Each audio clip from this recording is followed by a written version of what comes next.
Priebežné poradie v tejto súťaži stále prvý je František Pál, druhý Zdeněk Matýska, tretie miesto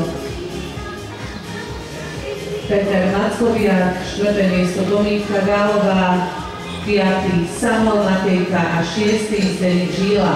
To je priebežné poradie v tejto súťaži.